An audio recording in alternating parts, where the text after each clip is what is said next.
मुफ्ती साहब लाइव एक और सवाल किया है, नाम तो मुकम्मल नहीं है, मुखफ़फ़ लिखा हुआ है SST। हस्बैंड दिन रात मोबाइल यूज करता हो, 1 सेकंड के लिए भी मोबाइल नहीं छोड़ता, ना ही कोई बीवी के हुकूक अदा करता है।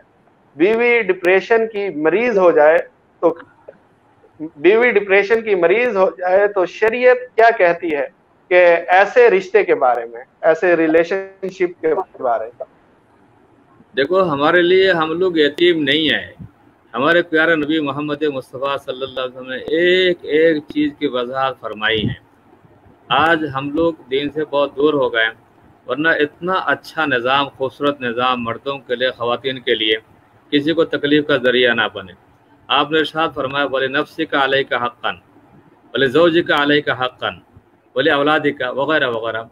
यानी तुम्हें तुम्हारा अपने नफ्स पर भी कुछ हक़ है कि इसको आराम, सुकून, इसका ख्याल भी रखे, वक्त पे खाना खाए और सियत के उसूलों की पाबंदी करे, ताकि वक्त से पहले इंसान बूढ़ा ना हो जाए और अपाहज ना हो जाए, मजबूर ना हो जाए। इसी तरीके से फरमाया कि वली ज़ौज का अलैहि का हक़्क़न, तुम्हारे बीवी का भी तुम्हारे पर हक़ है। तो तुमने शादी की तो शादी की ज़रूरतों को, तकाज़ों को पूरा करना इंसान पर लाजिम है। जो हुकूकुल्लाह है वो मुमकिन अल्लाह ताला माफ़ कर दें, लेकिन हुकूकुल इबाद माफ़ नहीं होंगे। कि जो बंदों के, औरतों के हुकूक है वो उनकी जगह है, वो अदा करना ये शौहर की जिम्मेदारी है। तो भाई, अगर आपने मोबाइल से खेलना है तो शादी करने की ज़रूरत ही क्या थी?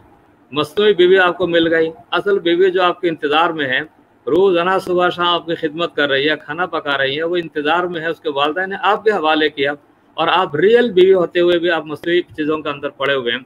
तो ये तो इंसानी ज़िंदगी का यानी बहुत कीमती सरमाया को ज़ाया करना है। अल्लाह पाक नसीब फरमाए कि दीन की तरफ आए। हर इंसान की हुकूक इबाद का सवाल बड़ा मुश्किल है, इसका सामना करना बड़ा मुश्किल होगा। लिहाजा हमारे इस भाई को हम यही कहेंगे कि खुदा रहा आप ख्याल करें, ताकि बच्चों की मोहब्बतें और वालदा की मोहब्बतें और घर के अंदर सुकून पैदा हो और एक बेहतर माहौल बने, वरना हमेशा टेंशन में ही रहेंगे। आदमी ये ना सोचे कि मैंने बीवी को तकलीफ पहुंचा कर मैं अपनी ज़िंदगी बेहतर बना लूँगा, नहीं, उससे ज़्यादा क्राइसिस के अंदर मुब्तला हो जाएंगे। अल्लाह पाक इंसाफ की तौफीक अता फरमाए।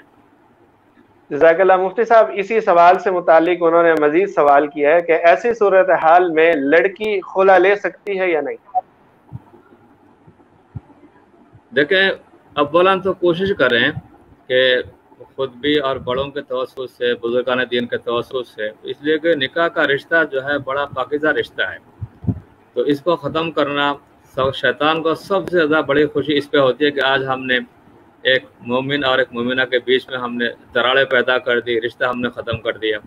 तो हम शैतान को खुश ना करें, हमें आपस में मिलकर कि ये खुला के जो रीज़न क्या है, असबाब क्यों है, उन चीज़ों पे गौर करें।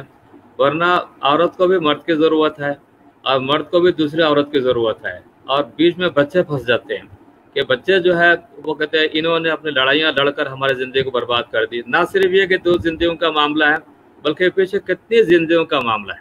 और दुनिया के अंदर देखो, जो शरीफुल नफ्स है, सारे लोग हैं, बाल बच्चे हैं, पोते मिल गए, नवासे मिल गए, सबके साथ मिलकर अपना घर बसा रहे हैं।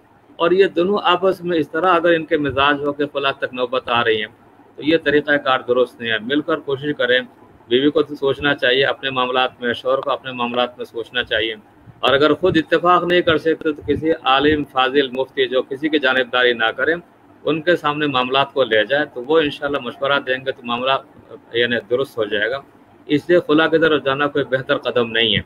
लेकिन अगर ये तमाम तर चीज़ें होने के बावजूद भी शौहर बीवी का ख्याल नहीं करता, तो खुला का उसूल यह है कि शौहर की रजामंदी से औरत अपना हक में माफ़ कर दें और शौहर इसके बदले में इसको फारिग कर दें। इस तरह लटकाए रखना, ज़िंदगी को अजरन बना देना, खुद भी तकलीफ में मुब्तला होना, बीवी बच्चों को तकलीफ में मुब्तला कर देना, ये कोई अच्छी ज़िंदगी नहीं है। ये कोई अच्छी ज़िंदगी नहीं है। हम मुसलमान होने के हवाले से अल-मुस्लिम सलिमल मुस्लिमून मिन लिसानिही व यदिही, एक मुसलमान दूसरे मुसलमान की ज़बान से, हाथों से, तर्ज अमल से महफूज रहें। और ये तो शरीक हयात है, इसको अगर तकलीफ़ पहुँचेगी तो घर का माहौल मुतासिर होगा। इसलिए इफ़ाम तफ़हीम के साथ अगर खुला तक नौबत आ जाए तो औरत अपना मेहर माफ़ कर दें और शौहर इसके बदले में इसको आज़ाद कर दें। ये आपस में भी हो सकता है, अदालत में जाए तो वहाँ भी जाके शौहर कह दे ठीक है, अगर ये खुला मांग रही है तो मेहर माफ़ कर दे, मैं इसको आज़ाद कर देता हूँ। لیکن اگر عورت کی طرف سے کوئی قصور نہیں ہے تو مرد کو چاہیے کہ اسے فائدہ اٹھا کر مہر معاف نہیں کروانا چاہیے، بلکہ مہر بھی ادا کر دیں، اس لیے کہ صرف نکاح سے آدھا مہر واجب ہو جاتا ہے اور رخصتی کے بعد تو پورا مہر واجب ہو جاتا ہے۔ آپ ساری زندگی بیوی کے ساتھ رہیں اور جب اس طرح انبن کی بات سامنے آئی آپ مہر بھی معاف کروا رہے ہو، بھائی اس کو مہر دے کر عزت کے ساتھ اس کو روانہ کر دو، ٹھیک ہے۔ اگر مزاج نہیں مل رہا تو اس طرح روزانہ لڑائیاں لڑنا یہ کوئی اچھا قدم نہیں ہے۔ جزاکم اللہ۔ معزز و مکرم سامعین، آپ بھی اگر مفتیان کرام سے اپنے مسائل پوچھنا چاہتے ہیں تو اسی لائیو ٹرانسمیشن کے کمنٹس بار میں یا درسقرآن.com کے ان باکس میں اپنے سوالات تحریر کر سکتے ہیں، اور سوال کے آخر میں اپنا اور اپنے شہر کا نام لکھنا مت بھولیے۔ نیز یہ ہمارا پروگرام پوچھئے مفتی صاحب سے ہفتے میں 2 دن ہوتا ہے۔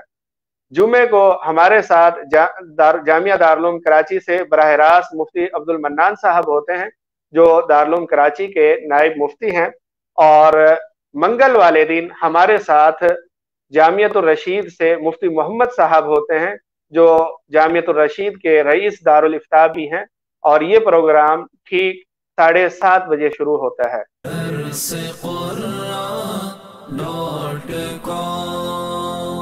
www.darsequran.com